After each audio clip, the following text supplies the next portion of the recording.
మీ ఎలాంటి వ్యాపార ప్రకటనలకైనా వెంటనే మా ఛానల్ సంప్రదించండి. వాగర్థావివ సంపృక్తు వాగర్థ ప్రతిపత్తయే జగత పితరౌ వందే పార్వతీ పరమేశ్వర. జ్యోతిషాభిమానులకందరికీ నమస్కారం. 2026 మే నెలలో కర్కాటక రాశి వారి యొక్క మాస ఫలితాలు. ఈ కర్కాటక రాశి వారికి 5 గ్రహాలు అనుకూలంగా సంచరిస్తున్నాయి. ఎక్కువ సుఫలితాలని లాభాలని అందించే వాతావరణం కనిపిస్తుంది. గత మాసముతో ఏప్రిల్ మాసంతో పోలిస్తే మే మాసంలో కర్కాటక రాశి వారు అదృష్టవంతులని చెప్పవచ్చు. అభివృద్ధికరమైనటువంటి వాతావరణాన్ని చవిచూస్తారు. నూతన ఉద్యోగ ప్రయత్నాలు కానీ, ఉన్న ఉద్యోగంలో పదోన్నతులు కానీ అందుకుంటారు. అధికారుల అండదండలు పుష్కలంగా లభిస్తుంది. ఈ రకంగా కర్కాటక రాశి వారికి మంచి రోజులు వచ్చాయి అని చెప్పుకోవడానికి 2026 మే నెలలో ధైర్యంగా చెప్పుకునే అవకాశం కనిపిస్తుంది. ప్రధానంగా ఈ కర్కాటక రాశి వారికి 2026 మే మాసంలో సూర్యుడు, కుజుడు, బుధుడు, శుక్రుడు, శని ఈ 5 గ్రహాలు అనుకూలంగా సంచరిస్తూ 70 నుంచి 80% అవకాశాలు అనగా మంచి ఫలితాలు ఇచ్చేటువంటి వాతావరణం ఉంది. ప్రధానంగా ద్వితీయాధిపతి అయినటువంటి సూర్య భగవానుడు ఈ నెలంతా కూడా దశమములో మేషరాశిలో సంచరిస్తాడు మే 15 వరకు. ఆ తర్వాత మే 15 తర్వాత ఆయన లాభములోనికి వృషభ రాశిలోనికి ప్రవేశిస్తారు. ఈ దశమ లాభభావాల్లో సూర్యుని సంచారం మీకు విపరీతంగా మంచి అవకాశాలని, అలాగే అభివృద్ధి పథంలో ముందుకు వెళ్ళడానికి సహకారాన్ని, మీరు చేసిన పనులకు మంచి గుర్తింపు వచ్చినప్పుడు అభినందనల్ని అందించే వాతావరణం ఉంటుంది. తండ్రి సహకారం బాగుంటుంది, ప్రభుత్వ సహకారం బాగుంటుంది, అధికారుల అన్నదండలతో ఆనందంగా ఉంటారు. నూతన ఉద్యోగ ప్రయత్నాలు సఫలీకృతమవుతాయి. లేక ఉన్న ఉద్యోగంలో పదోన్నతులు అందుకుంటారు. సంతోషంగా ఆనందంగా కాలం గడుపుతారు ఈ కర్కాటక రాశి వారు సూర్య భగవాన్ని సానుకూలత వల్ల. ఇక పంచమ దశమాధిపతి అయినటువంటి కుజుడు ఈ నెలంతా కూడా భాగ్యములో మీనరాశిలో సంచరిస్తున్నాడు. ఆయన 11వ తారీఖు వరకు. ఆ తర్వాత దశమములో మేషరాశిలోనికి సంచారం పూర్తిగా ఈ నెలంతా కూడా ఉండేటువంటి పరిస్థితి ఉంది మేషరాశిలో. ఈ కారణం చేత మీ ఆలోచనలు కలిసి వస్తాయి. సంతానం విషయంలో శుభవార్తలు అందుకుంటారు. వృత్తి ఉద్యోగ వ్యాపారాల్లో మంచి అభివృద్ధిని సాధిస్తారు. వాహనం కొనుగోలు చేయడం కానీ, లేకపోతే నూతన వాహనానికి కొనుగోలు తీసుకోవడం కానీ, పాత వాహనాన్ని రిపేర్లు చేసుకునేటువంటి పరిస్థితి ఉంటుంది. లేక వాహనాలు కొనుగోలు వల్ల, అమ్మకాల వల్ల కూడా లాభాలు అందుకుంటారు. అలాగే భూములు కొనుగోళ్ళు, భూముల అమ్మకాల వల్ల కూడా మంచి లాభాలు సంపాదిస్తారు. రియల్ ఎస్టేట్ రంగంలో మంచి లాభాలకు అవకాశం ఉంటుంది. అలాగే వృత్తి ఉద్యోగ వ్యాపారాలతో పాటు సమాజంలో కూడా గౌరవ మర్యాదలు అందుకుంటారు ఈ కర్కాటక రాశి వారు.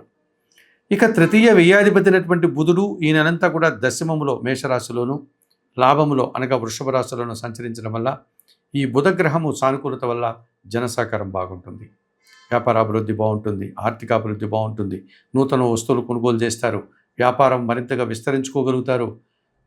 ఈ రకంగా ఆర్థికంగా, కుటుంబపరంగా, వ్యాపారపరంగా, వృత్తి ఉద్యోగ పరంగా కర్కాటక రాశి వారు బుధగ్రహ సానుకూలత వల్ల మంచి ఫలితాలను ఈ మాసంలో అందుకుంటారు. ఇక చతుర్థ లాభాధిపతి అయినటువంటి శుక్రుడు ఈ నెలంతా కూడా లాభములో వృషభ రాశిలోను, ఆ తర్వాత వ్యయములో మిథున రాశిలోను సంచారం కొనసాగించడం వల్ల కుటుంబంలో కొన్ని శుభ కార్యక్రమాలు నిర్వహిస్తారు. ముఖ్యంగా స్త్రీజన సహకారం పుష్కలంగా లభిస్తుంది.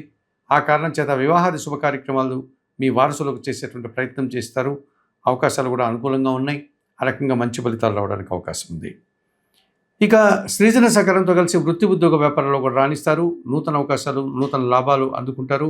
నూతన వ్యాపారాలు ప్రారంభించుకుని ఒక రకమైనటువంటి సంతోషకర వాతావరణం మీరు చవి చూస్తారు. సప్తమ అష్టమాధిపతి అయినటువంటి శని భగవానుడు ఈ నెలంతా కూడా భాగ్యములో మీనరాశిలో మిశ్రమ ఫలితాలను అందిస్తున్నాడు. ఈ కారణం చేత జన సంబంధాలు పెరుగుతాయి. జీవిత భాగస్వామి సహకారం బాగుంటుంది. వ్యాపార భాగస్వామి సహకారం బాగుంటుంది. పనివారి సహకారంతో ఇంట బయట చాలా పనులు చక్కదిద్దుకుంటారు.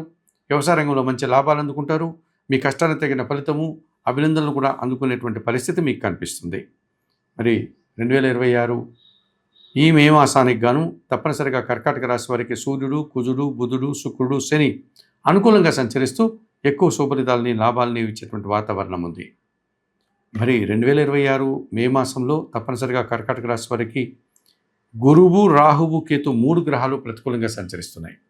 ఈ కారణం చేత కొన్ని ఇబ్బందులు, కొన్ని ప్రతికూల ఫలితాలని, కొన్ని వ్యతిరేక ఫలితాలని మీరు ఎదుర్కోవాల్సి ఉంటుంది. ప్రధానంగా షష్టమ భాగ్యాధిపతి అయినటువంటి గురువు ఈ నెలంతా వ్యయములో మిథున రాశిలో సంచరించడం వల్ల పోటీ ప్రపంచంలో మీరు కాస్త వెనకడుగు వేస్తారు. జీవిత భాగస్వామి విషయంలో కానీ, వ్యాపార భాగస్వాముల విషయంలో కానీ, తండ్రి విషయంలో కానీ కొన్ని ప్రతికూల ఫలితాలు రావడానికి అవకాశం ఉంది. విద్యార్థులకు ప్రతికూల ఫలితాలు వస్తాయి. సమాజంలో కొంతమంది వ్యక్తులతో మనస్పర్ధలు వచ్చే వాతావరణం ఉంది. వృత్తి ఉద్యోగ వ్యాపారంలో పని భారము, శ్రమ అధికమవుతుంది. విద్యార్థులు ముఖ్యంగా కొన్ని ఇబ్బందులు ఎదుర్కొంటారు. అస్పష్టత అధికమవుతుంది. పై చదువులకు వెళ్ళాలన్నటువంటి ప్రయత్నాలు కూడా వాయిదా పడేటువంటి సూచన కనిపిస్తుంది. ఇక అష్టమములో కుంభరాశిలో రాహు సంచారం వల్ల దుబారా ఖర్చులు, దుబారా ఆలోచనలు, విదేశీ వ్యవహారాలు ప్రతికూలంగా ఉన్నాయి. కొంతమంది మోసపూరితమైనటువంటి వ్యక్తులు మిమ్మల్ని మోసగించడానికి ప్రయత్నం చేస్తారు. చిన్న చిన్న అనారోగ్య సమస్యలు, ఆర్థిక సమస్యలు మిమ్మల్ని ఇబ్బంది పెడతాయి. కొన్ని మోసపూరితమైనటువంటి కార్యక్రమాలు చేసే వ్యక్తులతో కలిసి ఆ కార్యక్రమాలు మీరు పాలుపంచుకోవడం వల్ల మీ మీద నిందలు పడేటువంటి సూచన కూడా కనిపిస్తుంది. అలాగే ద్వితీయంలో సింహరాశిలో కేతు సంచారం వల్ల మీ మాటల వల్ల అపార్థాలు, కుటుంబంలో అశాంతి, నిరాశ, కొన్ని దైవ కార్యక్రమాలు చేయడానికి కూడా మీకు సానుకూలత ఏర్పడదు. చాలా వరకు మీరు నిరాశను పడేటువంటి పరిస్థితి ఈ మాసంలో మీకు ఈ కర్కాటక రాశి వారికి అవకాశం కనిపిస్తుంది. మరి 2026 ఈ మే మాసానికి గాను కర్కాటక రాశి వారికి గురువు వ్యయములో సంచరిస్తూ ప్రతికూల ఫలితాలు ఇస్తున్నాడు. అలాగే రాహువు మీకు అష్టమములో పూర్తిగా వ్యతిరేక ఫలితాలను అందిస్తున్నాడు. కేతువు ద్వితీయ భావంలో సింహరాశిలో మీకు పూర్తిగా వ్యతిరేక ఫలితాలను ఇచ్చేటువంటి వాతావరణం కనిపిస్తుంది. తప్పనిసరిగా ఈ గురువుకి, రాహువుకి, కేతువులకు మీరు పరిహారాలు నిర్వర్తించుకోవాల్సినటువంటి అవసరం కూడా కనిపిస్తుంది. 2026 మే నెలకు గాను ఈ కర్కాటక రాశి వారు ప్రధానంగా ద్వితీయ కేతు దోషం నుంచి బయటపడడానికి నిత్య గణపతి ఆరాధన చేయండి, గణేశాష్టకం చదువుకోండి. అలాగే అష్టమ రాహుదోషం కూడా ఉంది కనుక ఏమాత్రం అవకాశం ఉన్నా శ్రీకాళహస్తీశ్వర ఆలయానికి వెళ్ళి అక్కడ అందుబాటులో ఉన్నటువంటి రాహుకేతు పూజలు నిర్వర్తించుకోండి. ఆ ఆలయంలో ఉన్నటువంటి దక్షిణామూర్తి దర్శనం చేసుకోండి. అలాగే శ్రీకాళహస్తీశ్వర ఆలయంలో ఉన్నటువంటి పంచభూత శివలింగాల్లో ఒకటైనటువంటి శ్రీకాళహస్తీశ్వర స్వామిని దర్శించుకొని అక్కడ ఉన్నటువంటి పార్వతి అమ్మవారి జ్ఞానప్రసూన అమ్మవారి పేరుతో విలసిల్లి ఉంటారు. అటువంటి అమ్మవారిని దర్శించి నమస్కరించుకోండి. ఈ రకంగా ఈ శ్రీకాళహస్తికి వెళ్ళి రాహుకేతులు నిర్వర్తించుకోవడం వల్ల ఈ కర్కాటక రాశి వారు కొంతవరకు ఈ ద్వితీయ కేతువు అష్టమ రాహు దోషం నుంచి బయటపడడానికి అవకాశం ఉంటుంది. అంత దూరం వెళ్ళలేని వారు తప్పనిసరిగా కనకదుర్గాదేవిని దర్శించండి, అమ్మవారికి కుంకుమ పూజాది కార్యక్రమాలు నిర్వర్తించండి, ఎర్రటి పూలమాలను అమ్మవారికి సమర్పించండి, ఎర్రటి పండ్లను అనగా ఆపిల్ కానీ, దానిమ్మ కానీ ఇలాంటి పండ్లను అమ్మవారికి నైవేద్య సమర్పణ చేయడం వల్ల ఈ అష్టమ రాహుదోషం నుంచి మీరు బయటపడడానికి అవకాశం ఉంటుంది. అలాగే నిత్యము గణపతి ఆరాధన చేయండి, గణేశాష్టకం చదువుకోండి.